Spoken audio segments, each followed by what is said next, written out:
Hey everyone! So, I'm sure you know by now, I'm a huge fan of the Wii U. Very big fan, actually.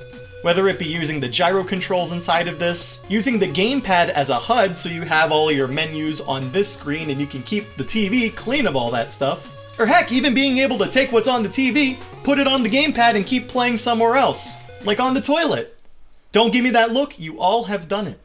Now, while strange marketing choices, difficulty to port things to the system, and just confused buyers really led to low sales of the system, it meant that Nintendo had to pick up the slack with the games, and we got a ton of great first-party exclusives that are now stuck on a system with a user base of 13 million.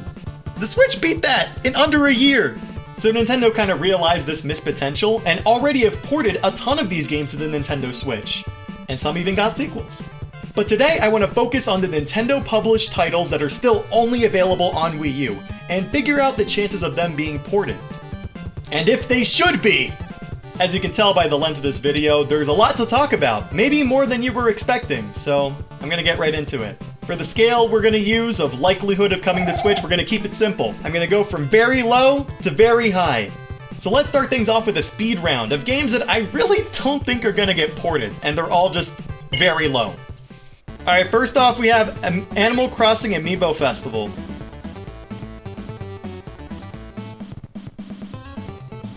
God, I hope not. As a minigame in Animal Crossing New Horizons, sure. Anything else? I'll cry! Next is Dr. Luigi. It was a Year of Luigi game, but besides the gamepad exclusive mode on it, it's almost identical to Dr. Mario, which is already on NES Online. I wouldn't mind another sequel, but there's not really much of a point here. Besides watching Luigi do the... Okay, Game & Wario. This was literally a gamepad and TV tech demo that they had, and they just slapped a Wario skin on it during development. So, I don't really see a point to this. We also got a port of the best game in here, Gamer in WarioWare Gold, so I think we're set on this one. Though I will miss the island ones, the one with the Franks where you do like you toss them. It was really fun. Next is both Mario and Sonic at the Olympic Games. Luckily, we're getting a sequel. We're getting Mario and Sonic at the Olympic Games Tokyo 2020, and it's got like these cool 2D mode Olympics in there. It's really cool. Though something I don't understand, why is the name of the place at the end? Because Rio 2016 got that right, and so did Sochi 2014. Wait, what? Mario Party 10. Well, we already have Super Mario Party on Switch, so I don't think a port is needed. Though I will say, 10 had this really cool mode, I think it was like Bowser mode or something like that, where one player plays as Bowser and tries to chase everyone else. That one's a lot of fun. Though the rest of the game, you're in the car, or if you have Amiibo, a square. Alright, we're moving on. Mario Tennis Ultra Smash. Okay, so they didn't just port this game, they finished it. They actually put a story mode in Aces, so I'm gonna count that as... yeah, we're moving on. Nintendo Land. This is another one of those gamepad TV showcases. In fact, this was basically the Wii Sports of the Wii U, which was supposed to showcase having two screens, so I really don't think this is needed. Also, you're already getting a sequel. It's called Super Nintendo World at Universal Studios Japan. No, but seriously, please buy Nintendo Land. It's like $1. Please. Pokemon Rumble U. Okay, so we just got a sequel on smartphones, so I really don't think a port of this game is needed. But I do think we'll eventually get some sort of Rumble game, because it seems they had put one on like every Nintendo console. There's one on like Wii, 3DS, Wii U, so I think it will happen, just not this one. By the way, did you know that the people who make these games made Hey You Pikachu and Pokemon Channel? Those games are like 20 years old. God, I'm old! Y'all hear something? Okay, but seriously, I think Nintendo's past the whole microphone peripheral days, and on top of that, this game didn't even sell well, so I don't think that's gonna happen. Splatoon 1 and Super Mario Maker 1. Alright, so these games mostly got superior sequels. I do see the appeal of having these games ported to Switch, but I guess to avoid confusion with consumers, I think it's better they just stay on Wii U. Star Fox Guard. Okay, so this is another one of those Wii U tech demos. Basically, you had cameras on the gamepad that you select, and then you shoot things depending on which one you chose. Maybe if they slowed down the gameplay when you choose a camera and clicking one just opens that camera up, and then you shoot around, maybe that could work. but this was literally a Wii U tech demo. It was meant to show off 2 screens, so I really don't think it's worth porting over. And hey, we're getting Five Nights at Freddy's on Switch, so that's close enough, right? Right? And lastly, we have the Wii series. Wii Sports Club, Wii Fit U, and Wii Party U. Nintendo has gone on record saying that the Switch is not a successor to the Wii, and it shows. They really try to not say the word Wii as much as they can. And if it was humanly possible, they would never say the letter U. Now I can see like a successor to these games happening, kind of a little bit of each one maybe, but a straight up port of these games I think is very, very unlikely. So with that said, can we get an F for Party Phil in the chat? Bingo night won't be the same! Okay, so let's talk about games I actually want to go in depth about now. First off is Devil's Third. I see you laughing, but there is a fan base of this game. There's a lot of people who did enjoy it, myself included, though maybe for like the wrong reasons. From what I've played of it, it's just a goofy, gory action game that's very rough around the edges. If you're a fan of old like Sega arcade games like House of the Dead or any of that, I think there's some fun to be had here, but it's definitely a niche audience. I also heard that the multiplayer of this game was really fun. In fact, so fun that only the multiplayer from this game got a PC release, though unfortunately both servers from the console version and PC versions are long gone. I would try it, but I didn't have the game at the time, so I can't really give any impressions. But on the bright side, this means the game got a price slash when the servers went down, so you can buy the game on Wii U for about $30 digitally. Because if you try to buy the physical game, they didn't make too many in North America, so you're looking at like 60 to 80 bucks. Please don't pay that much. So on the surface, porting this game does seem doable. I mean, I don't think I ever used the gamepad screen for this. In fact, I think the director, Itagaki, went on record saying, just use the Pro Controller, don't use the gamepad. So that just shows you how much needs to be changed to put this game on one screen. However, the big problem is that this game runs on Unreal Engine 3, which is not supported natively by the Switch. That doesn't mean it's impossible, but it means that the game needs to be ported to another engine or something proprietary, or building it from the ground up. It would take a lot of work, and on top of that, they need to fix the performance issues of the game, so is it worth it? I know I did a speed round for very low, but I had a lot to talk about here, so with that said, very low, but if you got 30 bucks, it can be a fun time. Alright, next we got Fatal Frame 5 Made in the Black Water. So, this one's pretty cool. You use the gamepad and you look around to take pictures. It's actually a really cool use of the thing. The idea is that the camera is your weapon, and the better photos you take, the more damage you do to enemies, and the higher score you get. It's a lot of fun. It's kind of arcadey. It's split up in chapters and everything. I enjoyed the time I had with it. The only problem is that the game tanked here. It came out in digital-only form in North America, and you got the first 2 chapters for free. It was a free download in the eShop, but it was free to start, and to unlock the rest of the game, you had to pay 50 bucks. And that's kind of a tough sell if you ask me. And on top of that, the size for this game was around 15 gigabytes, which is about half of the Wii U's internal storage. For those who don't remember, if you wanted extra storage on the Wii U, you had to buy an external hard drive or put a USB drive in the back of the system and format it so it could only be used for the Wii U. And back then, it was a little expensive to get those kind of things. I remember spending like 60 bucks just to get a hard drive. So, I can understand why people didn't download it. Now as for porting the game to the Switch, I think it's not too bad. Basically, you would lose the map feature that you have in the bottom screen, which I found really useful. And also, there was some vertical tilting that you did when you took pictures. But, I mean, they did it on PS2, right? With the analog where you took pictures horizontally, so that should be fine. I think it can be reworked to be alright on the Switch. I will say, it would be really cool to give this game another chance here. I really think it would do better on the Switch. So with that said, I'm gonna rate it low, but with some wishful thinking, I think it could happen. Next is Kirby and the Rainbow Curse. So, I'm gonna assume none of you have played Canvas Curse on DS. The idea is that Kirby is a ball, and you move him around by, like, moving the stylus in the direction that you want him to go. It's a lot of fun. Also, the game is gorgeous! I would dare say it's still one of the best looking Nintendo games to date. The claymation style works so well with Kirby. But funny enough, that's also one of the issues I had with the game. So since you're rolling Kirby around and using the touchscreen a lot, you're staring mostly at the gamepad, which means that you can't enjoy the beautiful visuals that are going on in your TV. And if they were to port this game to Switch, they would need some sort of alternative controls since you don't have a touchscreen to use when you're at the TV. So I think what they could do is add some pointer controls or maybe some button controls, but either way, it's not going to be the same as using a stylus, you know? There's going to be some sort of compromise here. But hey, it's Nintendo. They ported Captain Toad to Switch and just kept the pointer on screen at all times, so really anything's possible. I don't think it would be a definitive version, but I think it would still be playable in no matter which way you play, handheld or docked, and they could always just add a mode where Kirby can either walk or roll around. So I'm going to put this as low, but if Nintendo wants to do it, I think they could do it. Oh, next up, Paper Mario Color Splash. I know a lot of you are real big fans of modern Paper Mario. For those who don't know, Paper Mario in the last couple games has taken more of an exploration focus rather than the RPG elements. And while that makes some people upset, it's definitely still a fun game in its own right.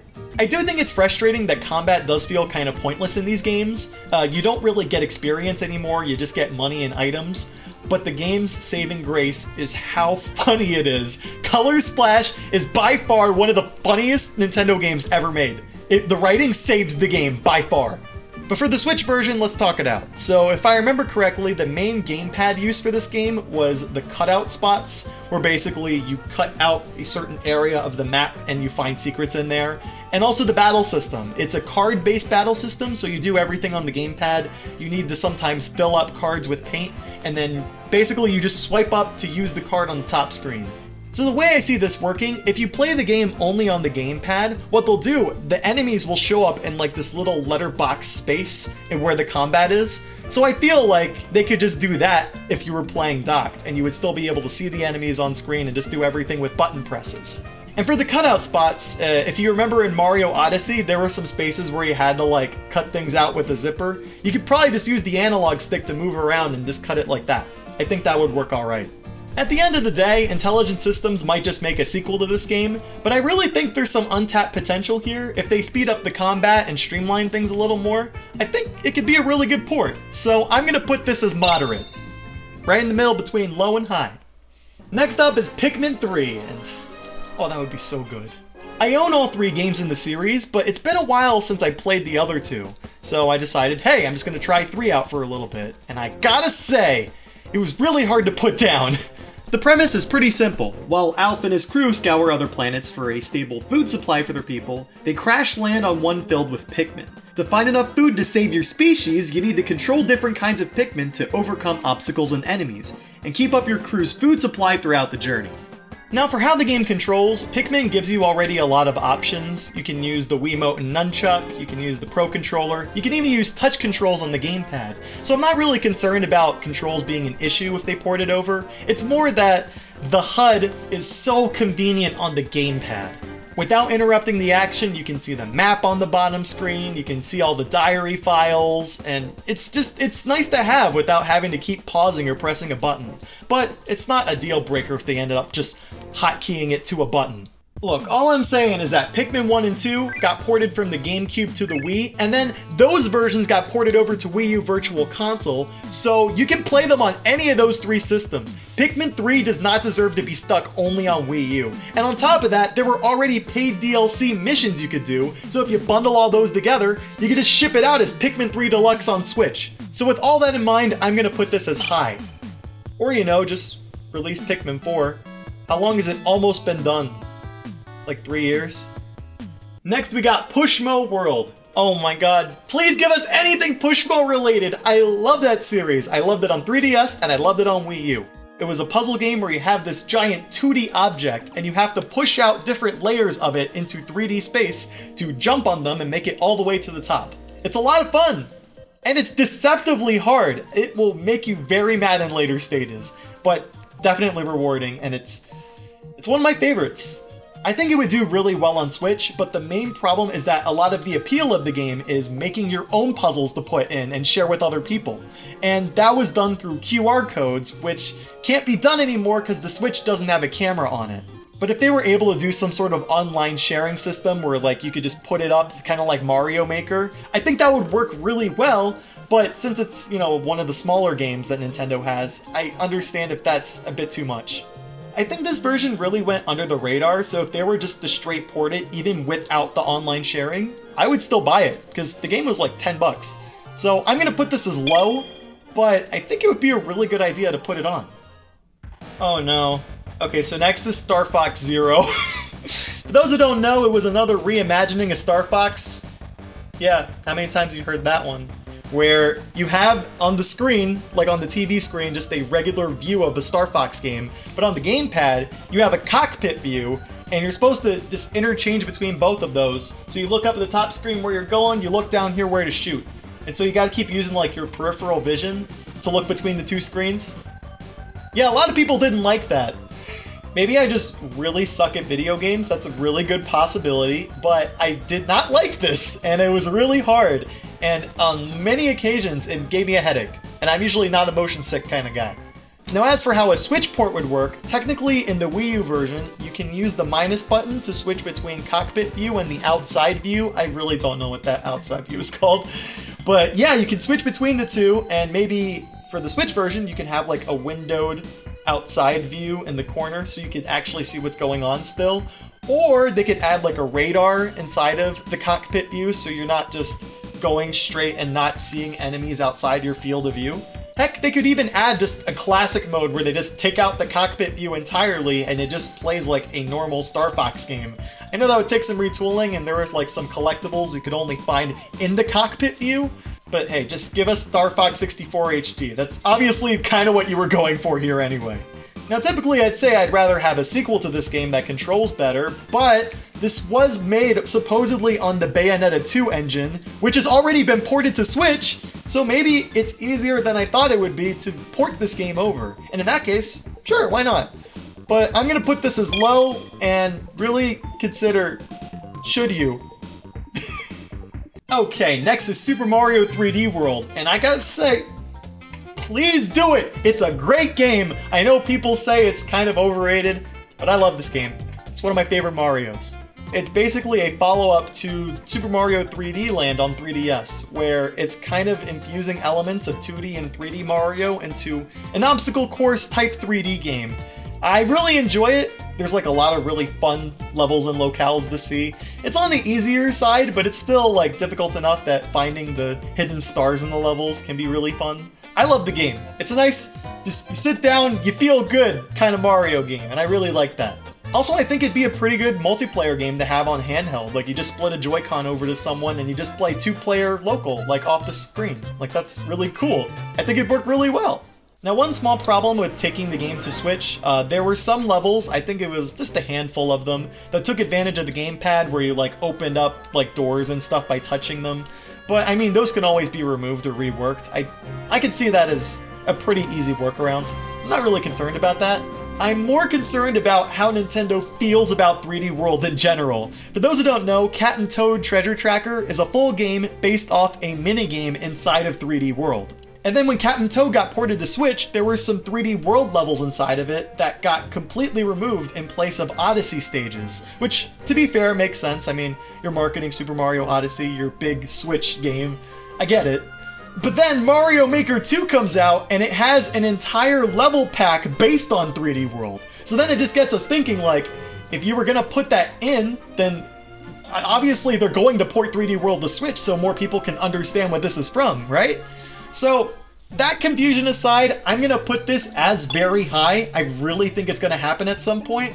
But it was a little confusing, you know, because I just kind of thought this wasn't getting ported because of Cat and Toad, and then this happens. So, Nintendo's being Nintendo. Basically TLDR there. Okay, so I was gonna talk about Tokyo Mirage Sessions, but guess what? They just announced support for Switch, so... oops. For those who don't know, it was supposed to be originally Shin Megami Tensei Cross Fire Emblem, just like a crossover game.